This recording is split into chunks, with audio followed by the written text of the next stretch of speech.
You sit here in Europe, in your cushy middle-class chairs. I'm serious about this. And you want to tell me that $2 a day is not a dramatic improvement in their life? It is. And there's no way for them to get to the point to be as rich as you are unless they go through that phase. And if you deny them the ability to make $2 a day, by charging $4, by insisting the companies pay $4, and therefore they withdraw completely from the market. Because you know what? I'm not paying $600 for this. I'll pay $300. And if I stop buying this, who suffers? That Chinese kid who's right now making whatever, $3 a day or whatever, right? And his alternative is to go back to the farm. And you know what they did in the farms? 40 years ago, when the Chinese were all producing agriculture, they were dying of starvation. 40 to 60 million Chinese died of starvation under Mao.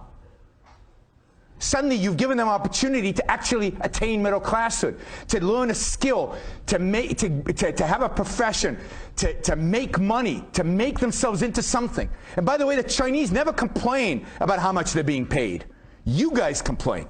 We complain in the West. Because yes, to our middle-class, comfy lives, that seems ridiculous. But that's because you've never lived in real poverty. Nobody in England has lived in real poverty the way the Chinese and the Africans and the Indonesians live. When you go to a place, and it's interesting, because take Korea. Korea is an interesting case study, right? You've got North Korea and South Korea. 50, 60, 70 years ago, South Korea was as poor as North Korea. They were both dirt poor. And then South Korea instituted some economic freedom. And it made it possible for people to go and work for $1 a day, for $2 a day. And they developed skills, and they increased their productivity, and they started building more stuff. And capital came in and increased their productivity even more. And suddenly, and you go to Seoul today, and they're as rich as you are. But in 70 years they did, or 60 years, they did what you've done in hundreds of years. How did they do it? Because of the ability to slowly ratchet up. Now, if you demand that they skip and get to your standard of living like that, then they will stay poor forever. And that's what you're condemning them to.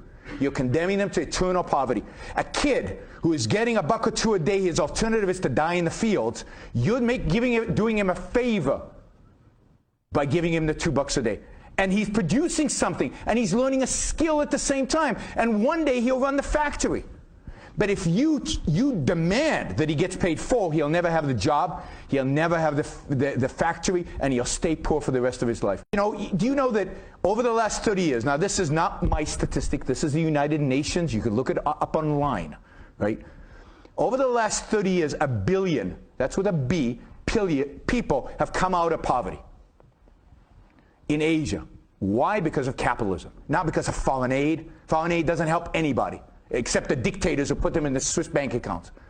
What helps poor countries is freedom. I care about the poor.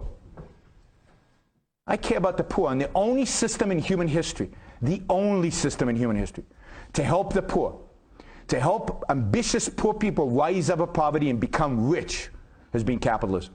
Free markets are the only cure for poverty.